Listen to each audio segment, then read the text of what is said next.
Hello, मी Sunita cook with Sunita Parate ह्या चॅनलमध्ये मी तुमचं अगदी मनापासून स्वागत करते. नवीन असाल तर माझ्या चॅनलला नक्की सबस्क्राईब करा आणि बेल आयकनला क्लिक करायला विसरू नका, जेणेकरून येणाऱ्या माझ्या प्रत्येक व्हिडिओचे नोटिफिकेशन हे तुम्हाला मिळत राहील. तुम्हाला जर माझे व्हिडिओ आवडत असेल तर नक्की माझ्या व्हिडिओला सबस्क्राईब करा. चला तर मग आज आपण बनवूया एकदम पौष्टिक असं थालीपीठ बनवायचं आहे. तर त्यासाठी काय काय साहित्य लागणार आहे ते बघूया. इथं मी 1 चमचा जिरं घेतलेलं आहे, 2 चमचे तीळ घेतलेला आहे, 1 चमचा ओवा घेतलेला आहे आणि थोडासा क्रश करून इथे मी कसुरी मेथी घेतलेली आहे. तसंच मी इथं मूठभर कोथिंबीर घेतलेली आहे, कांदा आणि 1 मोठा टोमॅटो घेतलेला आहे. त्याचबरोबर इथे मी 1 काकडी घेतलेली आहे किसून आणि 1 बीट घेतलेला आहे किसून. असं मस्त असं, आणि मुलांना अजिबात बीट आवडत नाही खायला. त्यामुळे मी अशा प्रकारे जर आपण हे थालीपीठ करताना जर आपण त्यामध्ये जर टाकलं तर मुलं अगदी आवडीने खातात. तर त्यासाठी मी इथे एक वाटी मी इथे गव्हाचं पीठ घेतलेलं आहे आणि पाऊण वाटी इथं मी बेसन पीठ घेतलेलं आहे. पहा, आता एका आपल्याला बाउलमध्ये आपल्याला हे बेसन पीठ आणि जे गव्हाचं पीठ घेतलेलं आहे ते टाकून घ्यायचं आहे पुन्हा. आणि इथे मी अद्रक लसूणची पेस्ट देखील घेतलेली आहे. आणि त्यामध्ये त्या पिठामध्ये आता जे आपण घेतलेलं होतं, जिरं घेतलेलं आहे, तीळ घेतलेली आहे, ओवा घेतलेला आहे आणि जी कसुरी मेथी घेतलेली आहे ना ती पण क्रश करून यामध्ये सगळं टाकून द्यायचं आहे आपल्याला. असं एकदम मस्त छान अगदी हे सगळं मिठामध्ये आपल्याला मिक्स करून घ्यायचं आहे. जे कोरडे मसाले आहेत ना ते सगळे पिठामध्ये आपल्याला मिक्स करायचे आहे. त्यानंतर आपल्याला इथं अर्धा चमचा हिंग घालून घ्यायचा आहे, खूप छान टेस्ट येते. त्यानंतर यामध्ये आपण काही पावडरी मसाले घालणार आहोत. तर धनेपूड घातलेली आहे 2 चमचे. त्याच्यानंतर मी 1 छोटा चमचा मी हळद घालून घेतलेली आहे. त्यानंतर तिखटपणानुसार आपल्याला तिखट घालायचं आहे आणि हे थोडेसे तिखट आणि चटपटीतच खूप छान लागतात. त्याच्यामुळे मी इथं तिखट थोडं जास्त घालते आणि आपल्याला अद्रक लसूण हिरव्या मिरच्यांची जी पेस्ट घालणार आहोत ना त्यामध्ये देखील हिरव्या मिरच्यांचं वाटण आहे.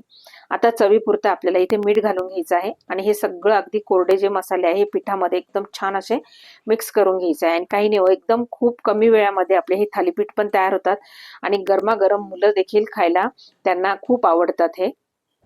आणि यामध्ये आता थोडंसं मी तेल घालून घेणार आहे. यामध्ये मी सगळे जे जिन्नस वापरलेले आहेत सगळे आपल्या घरात असतातच अवेलेबल, त्याच्यामुळे हे अगदी पटकन आपले होतात हे. आता हे सगळं मिक्स झालेलं आहे ना, तर यामध्ये अगदी थोडं थोडं करून आपल्याला पाणी घालून घ्यायचं आहे आणि एक बॅटर तयार करून घ्यायचं आहे.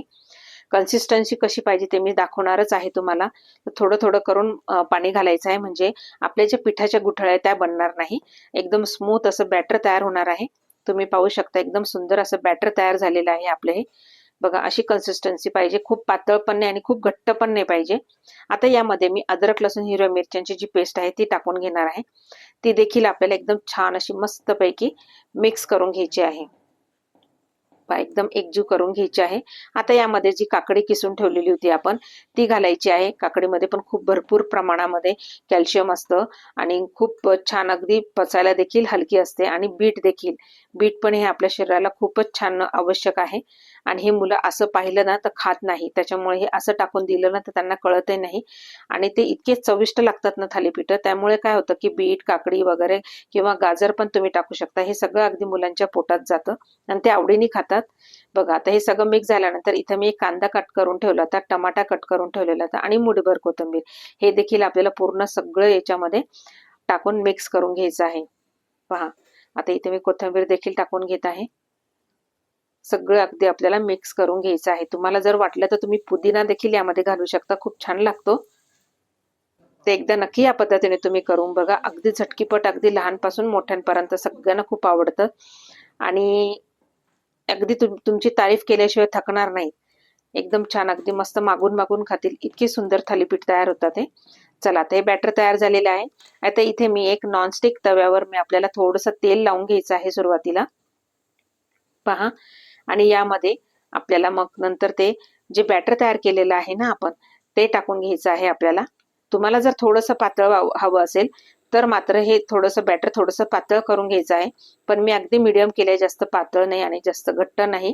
बघा, आणि ह्या प्रकारे आपल्याला हे छान अगदी असं मस्तपैकी पसरवून घ्यायचं आहे आपल्याला. यावर झाकण सुद्धा ठेवायची गरज नाहीये, पहा. एकदम छान अगदी, आणि यावरून आपल्याला अगदी थोडंसं तेल घालायचं आहे. पाहू शकता तुम्ही, एकदम छान अगदी मस्त होतात हे. एकदा नक्की तुम्ही करून बघा आणि मुलांना देऊन बघा, अगदी मुलं मागून मागून खातील. पहा एकदम छान, अगदी थोडासा कलर चेंज झालेला आहे मस्तपैकी. आता हे थालीपीठ अक्षरशः एकदम मस्तपैकी उलटले जातात. आता याची साईड आपण पलटवून घ्यायची आहे आणि दोन्ही साईडला आपल्याला हे छान अगदी मस्तपैकी खरपूस असे भाजून घ्यायचे आहे. आणि यामध्ये आपण जी तीळ वगैरे घातलेली आहे ना, ती पण अगदी दाताखाली येते ना, तर खूप सुंदर लागते. थंडीचे असे पौष्टिक थालीपीठांना मुलांना जर दिले ना, तर खूप छान, अगदी आपल्याला देखील खूप आवडतील. असे इतके सुंदर होतात ते, अगदी खमंग. आपल्याला हे असे छान अगदी भाजून घ्यायचे आहे. दोन्ही साईडला आपण छान अगदी भाजून घेतलेले आहे मस्तपैकी. आता मी हे एका प्लेटमध्ये काढून घेत आहे. पाहू शकता तुम्ही. अशाच प्रकारे आपल्याला आता मी दुसरा देखील टाकून घेत आहे. एकदम मस्त होतात, एकदम छान अगदी. पहा एकदम अशा प्रकारे हे आपल्याला स्प्रेड करून घ्यायचे आहे. बघा आता आपला दुसरा देखील थालीपीठ आपल्याला मस्त तयार झालेला आहे. तर अशाच प्रकारे मी हे सगळे थालीपीठ तयार करून घेत आहे.